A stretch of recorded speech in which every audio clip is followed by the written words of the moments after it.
Have you ever noticed a weird coincidence? Maybe a number keeps popping up or Mhm. something happens that just feels, well, more than chance. What is the deal with these signs and synchronicities, and why do they seem to matter so much to us?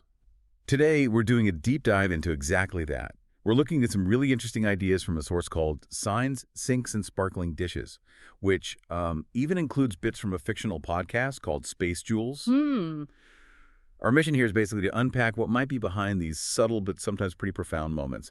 Sort of a shortcut to understanding maybe why the universe seems to be, winking at you sometimes. It's a great topic. And yeah, the material we looked at, it really zeroes in on this core idea that humans, well, we tend to feel separate, like we're just watching everything unfold. But the message behind these signs seems to be that we've kind of forgotten we're already connected, deeply connected. So when a sign shows up, it's like the universe gently reminding you, almost whispering, hey, you're in this. You're not separate. That's a powerful thought, being in it. But, for a lot of people, a sign still feels like something outside of them, like a message from somewhere else.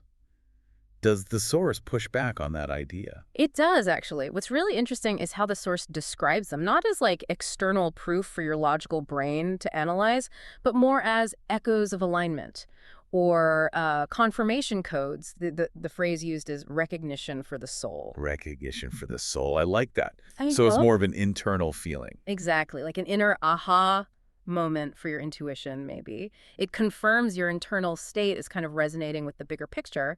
And it could be anything, really. A light blinking at just the right moment, a strange thought that gives you an answer you needed, or even, and the source has fun with this, a dish falling off a rack. Oh, okay. A falling dish. Yeah, it sounds random, but it's about the timing, the context. These aren't just meaningless events, they're like reflections, your inner state finding a mirror out there. Okay, that makes sense. And it connects to some of those anecdotes you mentioned from the Space Jewels parts, right? Hmm. Like the character Julie seeing a light blink in a spaceship galley, or a coffee cup leaving weird spiral patterns. I mean, that sounds a bit out there. How does the source explain that kind of thing? Well, the term used is contact. It's like the Yeah. field is saying you're seen. The suggestion is when someone is sinking so deeply, when they're really in that state of alignment, well, then even matter starts to respond. Even matter responds. Yeah.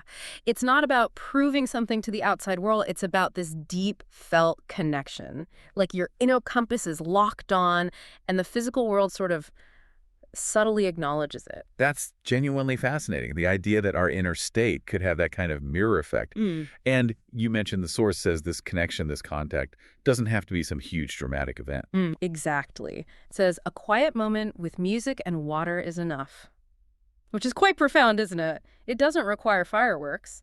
It also brings up how our approach matters, our consciousness. What happens if we approach this whole thing more playfully? Right, yeah. Does being playful change the dynamic? It seems so. The idea from Signs, Sinks, and Sparkling Dishes is that when consciousness is playful, then contact becomes a conversation. Mm-hmm. And yes, they use that humorous image again. Even a spiritually soaked dish might talk back. A talking dish. Yeah. Okay, I get the metaphor. It means the interaction becomes more dynamic, more responsive Yeah. if we're open and light about it. Precisely. You're engaging with it differently. That's a really lovely image. But okay, what about people who are actively looking for signs, really trying to find them and they just feel like nothing's happening? Yeah. That silence can feel pretty discouraging. That's a really common experience, and the sources offer some reassurance there. They basically say the silence is part of it, waiting is listening. Just because, the stars haven't answered with flash and thunder doesn't mean they haven't noticed your whisper. Ah, so patience is key. The lack of a big, obvious sign doesn't mean nothing's happening. Right. It implies that just being present, being patient, that's part of the process. The conversation might just be quieter sometimes. Okay. And one last thing that stood out, the unique detail about Jules cleaning timelines, Mm. and that this activity has a frequency. What does that even mean? Cleaning timelines and this frequency. Yeah, cleaning timelines is definitely an intriguing phrase.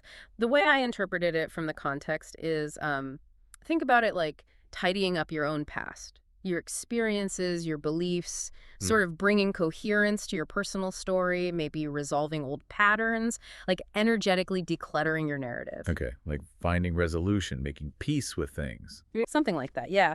And the source says this act, this integration and finding harmony within yourself, it generates a frequency that, quote, sparkles like nothing else in the galaxy. Sparkles. That's quite poetic. It really is. It points to this vibrant underlying energy that comes from, well, internal alignment and order. So putting it all together, this deep dive really challenges us to maybe rethink what we consider a sign. It's not just some random thing happening to us. It's more like an echo, isn't it? An echo of how connected we already are, how aligned we might be in that moment. Exactly that. It shifts the focus inward. And maybe the final thought for you listening is this. How might shifting your own perception, maybe embracing a bit more of that playful consciousness we talked about, how might that change how you experience your everyday world? What quiet, subtle conversations or whispers might you start noticing that maybe you overlooked before?